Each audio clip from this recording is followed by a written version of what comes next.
the Resilience series. I'm Stephanie Weaver, author of the brand new Migraine Relief Plan Cookbook, which has a theme of resilience. My guest today is Sofia Ali Kahn. Sofia is a social justice lawyer, writer, and co-founder and former president of the Council of American Islamic Relations in Philadelphia. Her new memoir is A Good Country: My Life in 12 Towns and the Devastating Battle for a White America. Welcome, Sofia. Thank you. I'll just correct that's vice president Oh, rather Vice than President. president. Yeah, okay. Thank you for correcting that. I probably messed it up a little bit. So I want to start with the opening scene in your memoir where you were canvassing in your neighborhood for the 2016 election, and you were essentially trying to convince a potential Trump supporter to care about you. Can you tell us about that? Sure. So just to set the scene a little bit, this was in the Delaware Valley in Bucks County, Pennsylvania, which is often considered sort of bellwether political county for the country. It's purple, it's can swing in either direction, and so pundits tend to and pollsters tend to look at it for a sense of which way the country is going to go. And so my husband, myself, and our two young children had moved back to Bucks County, which is where I grew up, in 2014 to be closer to the grandparents. My my family has lived in Bucks County for 40, 50 years. Um, and my parents are immigrants from Pakistan. So for us to have three generations in one place was just a really lovely thing. But the very next year in 2015, we started to see the build up to the 2016 elections. And we were horrified to see that Donald Trump was espousing the total and complete shutdown of Muslims entering the United States. And everything about that was horrifying. But we didn't know what it what shape that was going to take. We didn't know if he was talking about stripping citizenship from some of us. We didn't know if that was going to affect people's green cards. We didn't know if he was going to be deporting people who were already here, if he was going to be stopping people who tried to re-enter after a short trip to visit family. We just didn't know. We just knew that not only was a candidate for the presidency of the United States espousing this, but that his colleagues at the podium on the GOP side were echoing that, except for maybe Jeb Bush. But by and large, folks that fell into lockstep in the Republican Party, and no one in the media seemed interested in shutting it down and saying, in the United States in 2016, you can't say these things. This is clearly beyond um, the, the scope of what we all imagine this country to be. There was no pushback that with that clarity. And so, in addition, there was discussion about a registry for Muslims, which had happened in some places after 9/11. There was a discussion about surveilling mosques and Muslim neighborhoods. We're 1% of the population. We're rarely together in one neighborhood. So that was scary too, because it was like, well, there have been periods of concentrating targeted populations in this country before.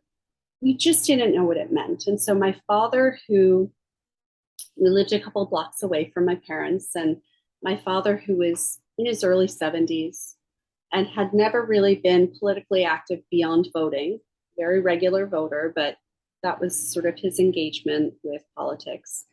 And myself, who had been politically engaged in various ways, went out together to canvass. And we canvassed in what both of us saw as our neighborhood, our place where we were from. And of course, where one is from became troubled for me much later. But at the moment, in that moment, I really felt like I was home. And our plan was to retire on rocking chairs overlooking the Delaware River at that point. But we were door knocking and we came up to a house. All of our list was supposed to be vetted. These were all supposed to be Dems.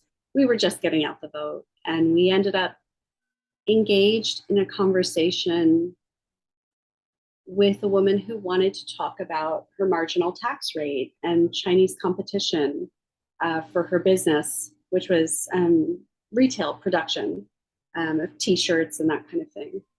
And when we raised the things that drove us in fear to her door as her neighbors, it was sort of heartbreaking to find that she was simply not paying attention to these very clear, very scary things that were being said about her neighbors. That, ultimately, at the end of a 20-minute conversation, it was clear that her marginal tax rate and whether or not she had to pay taxes towards free college education were more important issues to her than whether her neighbors might be deported for being Muslim. And that was just devastating at a level that I don't think my father and I even had anticipated encountering that day. We were just going to spend an hour door knocking, a vetted list. We were just trying to do our part to get out the vote. And she wasn't the only one. Some of our close neighbors also were Trump supporters. And I don't think any of them to this day really understand what it does to a person that's being targeted to learn that the people around them, the people who they might ask for a cup of sugar or might watch the child of in a crisis, are just okay with the idea that that neighbor might disappear tomorrow because of the politics of the person they voted for.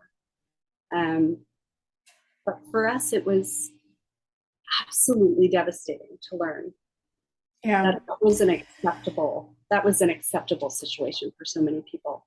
So, thank you for sharing that. And there's a lot of painful stories in your book, and one of the challenges of interviewing memoirists is, you're generally asking them to reshare difficult traumatic experiences. So I appreciate you talking about that and some of the other things we're going to talk about. So your book, tell us about the premise of your book, which is as much American history as it is a memoir. And I really love the structure, the way that you framed it around 12 places that you lived.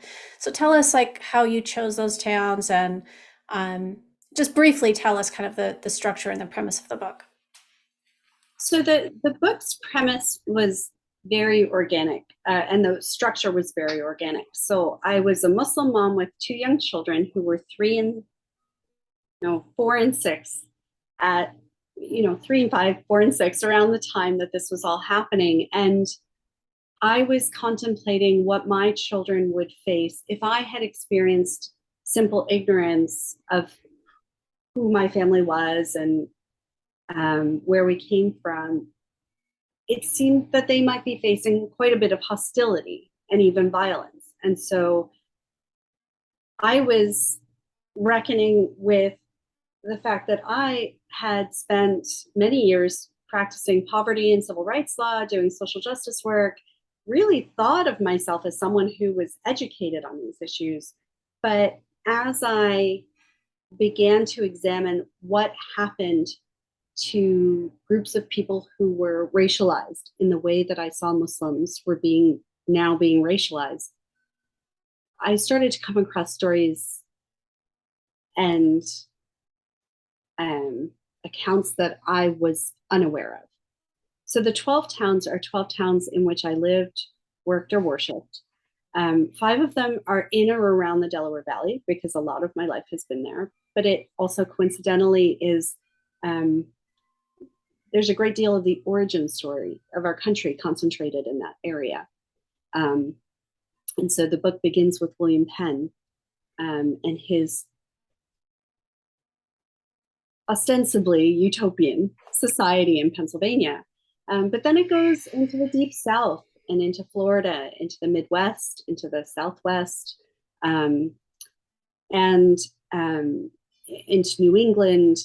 And in each town, what I'm doing is I'm excavating my memories for the color lines that I always tripped over, because in some places I pass and in some places I don't as white. And so I was always racialized differently.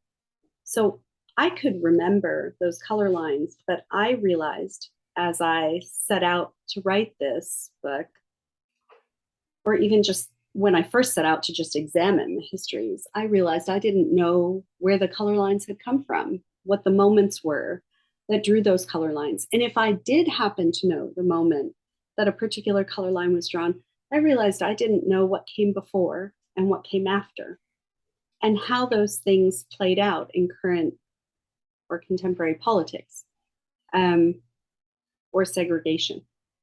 And so I was really on a mission to educate myself, to fill the gaps in my education, so that I could imagine, or try to imagine, what America would be for my children. And as I studied, I realized that if I knew as little as I did, that this would perhaps be a valuable set of investigations to record for everyone else. Um, and so that became A Good Country. Yes. And it is, so I learned so much reading this book. And I think the sort of the big takeaway for me is that, especially as a white person, it was easy for me to think, oh, that's a black neighborhood, this is a white neighborhood, and it's just always been that way. Or, that is, like, I've lived in very racially divided cities like Chicago, and really did not realize, even though I've heard of redlining, I did not realize how deliberate it has been for years and years and decades and decades and decades. That was the shocking piece to me. Like the Chicago suburbs, I had no idea about that. I knew about, downtown and the South Side, and even, when we bought our first house in San Diego, which was in a historic neighborhood. It was built in 1925. The original deed said you cannot sell this house to a black person. Mhm. And I just remember going, can we strike this? Like talking to the mortgage person saying, we need to strike is in there. She's like, oh no, it's an old document. You don't have to worry about it. But, that to me, Southern California in 1915, 1925. So I think that's what, and you don't even, it's not just black or brown people. You're also dealing with the Native American population and what's happened to them. So there was so much that I did not know about. One of the things that pieces of your story that really struck me was a scene where, you were kids and you were watching, you and your siblings were watching, different strokes and silver spoons, like many, many, many kids all over the country are watching, and your mom's making lentil patties in the kitchen, right? And so, on one sense, it's a very American upbringing, right? It's you're absorbing all the pop culture that everyone else is absorbing, and yet you were treated so differently depending on where you were, which town, which situation. Maybe just give us one example, maybe from school or one of your teachers or something, to kind of illustrate that. Well, one of the most stark examples, I think, well, there were two actually. So one of the most stark examples was with my third grade teacher, who in the book is Miss Cunningham. Most of the names have been changed of folks who might not like my telling of our shared history. She was my third grade teacher, and she was also my first experience of really overt, directed racism. Um, so she raced me immediately, along with an African American girl named Kia, in the book, and and the two of us were sort of separated in the classroom, and we were generally persecuted, is the best word I can come up with for it, throughout the school year. So we were just harassed and degraded in a number of ways that I didn't, in my young mind, have any way of understanding. So another thing that I mentioned in the book is that my father, when I was taking standardized tests, I had asked my father which little circle to fill in. because I identified Asian Americans with East Asians, and I think most Americans did at that time. Um, and I knew that didn't describe me. And he ultimately told me to fill in the white circle because it was very clear to him that that was the way to open the most opportunity to me. It was sort of obvious. Of course, for legal purposes in the United States, South Asians have not been considered white, and have specifically been adjudicated to not be white by the Supreme Court. But going back to Ms. Cunningham, you know, I mean, Kia would have her desk dumped um, arbitrarily so that she'd be cleaning up what had fallen out of her desk while Ms. Cunningham was giving the lesson. She'd be berated for, doing a homework assignment that called for glue with maple syrup because her family didn't have a lot of money. Um, I'd be berated for coming to school with henna on my hands, be told that, it was ignorant to write on your hands with marker. And I just didn't have a framework for it. And so I didn't have a framework for any of those things. And so I sort of tucked that away. I got very, very sick that year. I had maybe 3 weeks in bed that year with a terrible fever. So I look back and I think about how my immune system was suppressed by that sort of repeated degradation in the classroom. But I didn't have words to express what was happening. I couldn't name it. And then, I didn't really know how to navigate both being in the culture that all the other kids around me were in some ways through the television out at school, but also to be in this other culture where my family had a very clear, separate cultural identity, clear, separate religious identity, with expectations that were very distinct from everyone else's in my social world. Yeah. So, one of the things that struck me, I mean, aside from trying to imagine what it would be like to spend an entire year as a third grader, so you're 8 years old, with your teacher just loathing you, I just, it's really hard to like for me to even comprehend that. And yet you bring it to life really beautifully so that hopefully people who read your book will see, the impact of that and the ignorance of that teacher, but just the impact and the cruelty of it, of hating people just because they're a particular race and treating them that way. And it felt it made a lot of things I've heard about much more like real and personal reading that particular story. So thank you for sharing that. Um, Throughout the book and in your life, you clearly had to struggle to figure out what it meant to be a different race than white, and sometimes you pass for white, sometimes you don't pass for white. What does that mean? What's my identity? And so at one point in your life, you chose to wear the hijab. And can you talk about that and how, what that meant for you and how that was part of your evolution? Because you're not wearing one now. So I assume that was kind of a set period that you did that. Yeah, it was a period of about 3 years. And so there was a sort of trajectory of um, feeling that it was simply true that race or identity was something that people ascribed to me rather than something that I could choose and define for myself, because that's how I experienced the world around me.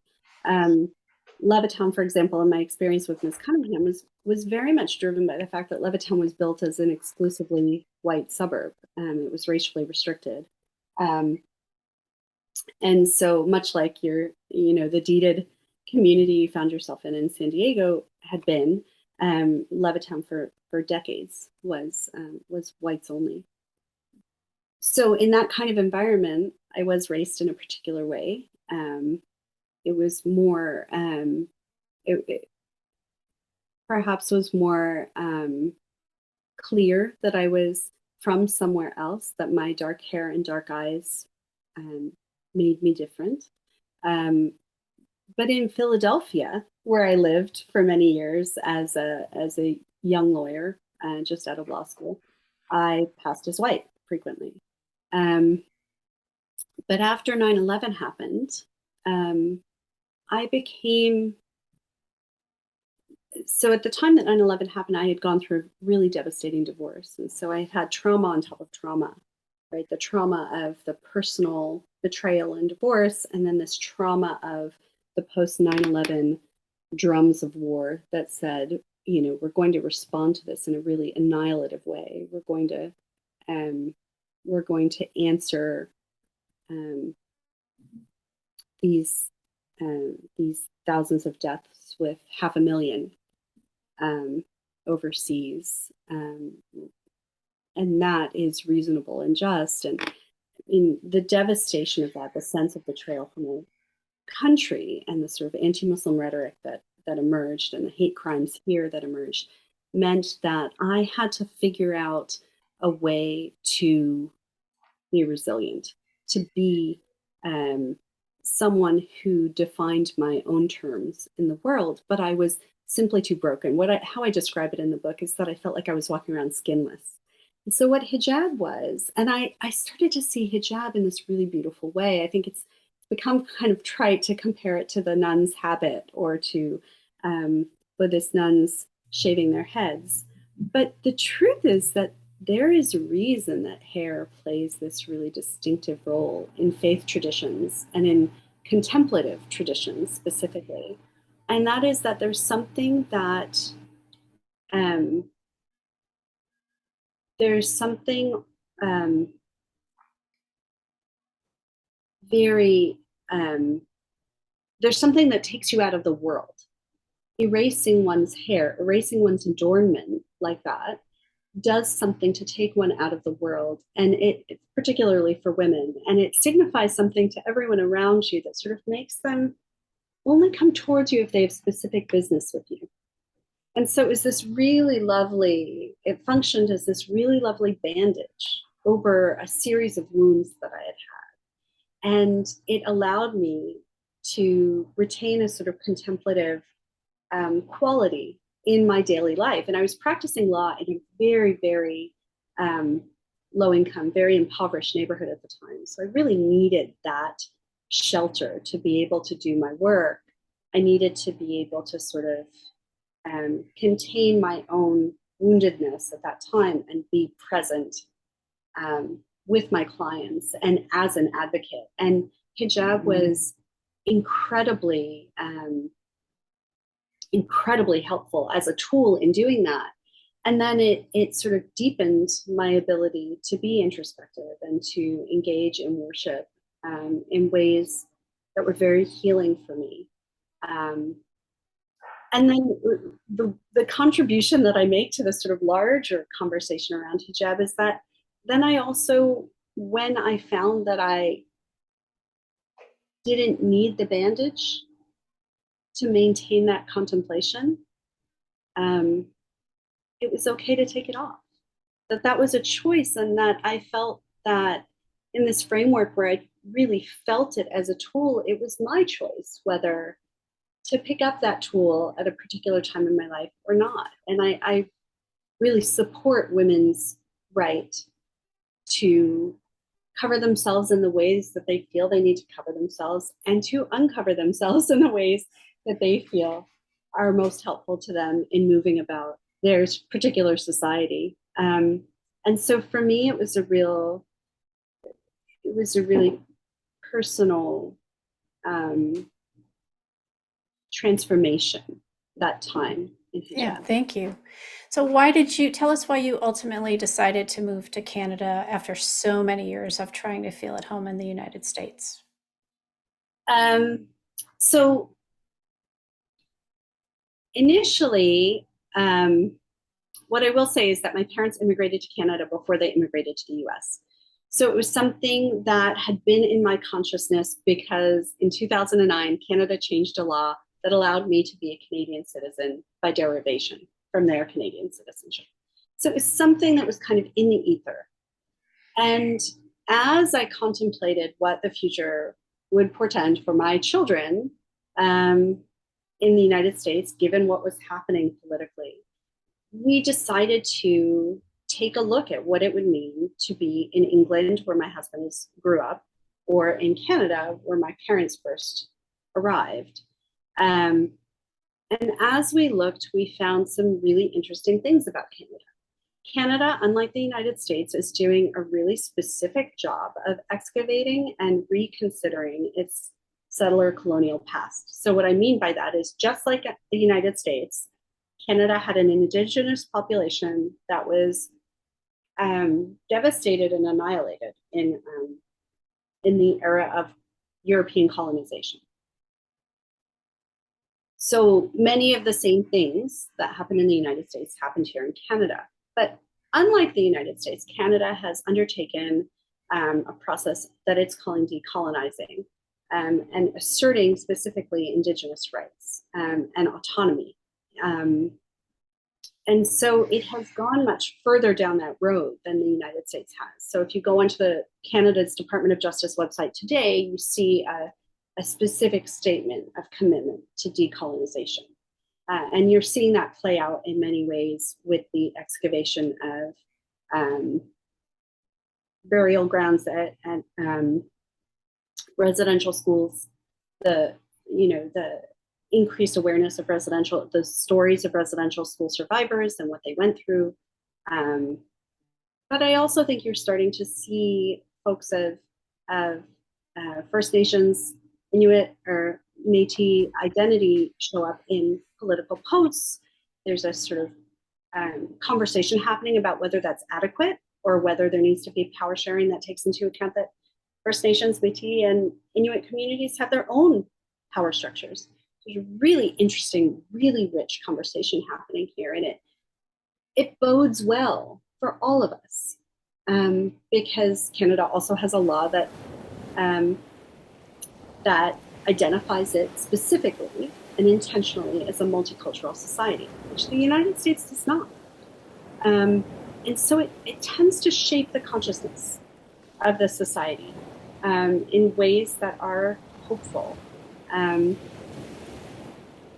then, to be honest, logistically, we began to just put out feelers, to have conversations with people. My husband had a conversation with his employer and said, what would this look like for me to work from Canada? And I was at the end of a work contract. So it just so happened that doors opened. We were in a rental. We were anticipating buying a home in Yardley. We hadn't bought it yet. Nadine, who, as I mentioned, is English, was at a moment where he was going to naturalize. And we sort of were at this sort of cusp of a committed life in Yardley, but it hadn't yet happened, and this other pathway opened up, and we just decided to explore it. And it's there's a lot of grace in it. There's a lot that we could not have made happen that happened, or opportunities that made themselves available. And so it's been a really important and positive move for us. I've been really grateful to be able to offer back what I see around me in both a good country and in conversations I'm having about it. My children's education, for example, is wildly different than what they might have experienced in the United States because of that commitment to multiculturalism. Thank you. That's so interesting because, of course, in the last few years, I've heard many, many, many people say, "I'm just going to have to leave the United States. I can't live here anymore." And you actually did it. So it's very fascinating to me to hear kind of the thought process and how it's turning out. And I'm glad it's been a good move for you. So we're down to our last two questions. So what does resilience mean to you? Well, it's something that I've had to contemplate a lot because while it has been a good move for us, it's a loss, right? We lost many layers of community. I have very deep roots in Bucks County, professionally, personally, familially, you name it. And so figuring out how to cope with that loss and the sense of exile, the sense that I left because my country could not love me back. It has meant developing and really relying on a sense that a sense of surrender. So resilience, to make it simple, resilience has always depended on surrender for me, the ability um, to give over those things that I can't control. And that's always come through faith for me, being able to sort of say, um, it's okay to not know what the next step is. It's okay to make a decision for today, not for forever. It's okay to not anticipate everything. Um, I think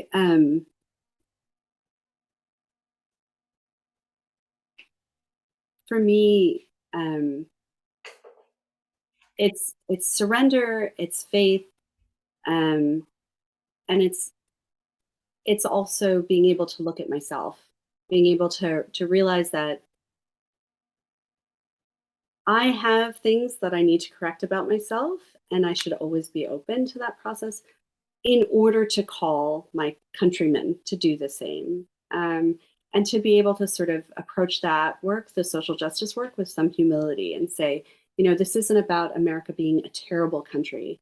Um, in fact, my parents, when they thought of America as a good country, there were very specific reasons why they were doing that. And those things are hopeful. And so a good country really isn't about diminishing hope or casting a society as bad, but as understanding that we all have a reckoning. We all have the thing, we all need to strive because none of us are perfect. And that same thing is true of our society and the societies we build. So, when you know better, you do better, right? And so this is all an exercise in knowing a bit better, and so doing a bit better. Thank you. So my last question is, can you tell us what your self-care resilience strategies are? Um, we garden a lot. So I have two gardens. I have an edible native garden in the backyard, and we have one of those tiny little Toronto area backyards that you think you couldn't possibly do anything with. And we're growing grapes and hazelnuts and little tiny white woodland strawberries as a ground cover. I've planted probably almost 20 trees in this tiny little space. And, I wouldn't have imagined it, but it's been a real love affair. And then we also have a community garden where we grow vegetables, and I'm sort of learning how to preserve and keep those vegetables we ate out of the garden for most of last winter. Just on my last garlic cube of peeled and pressed garlic that I froze last year, and so um, that's been a really lovely self-care practice for all of us.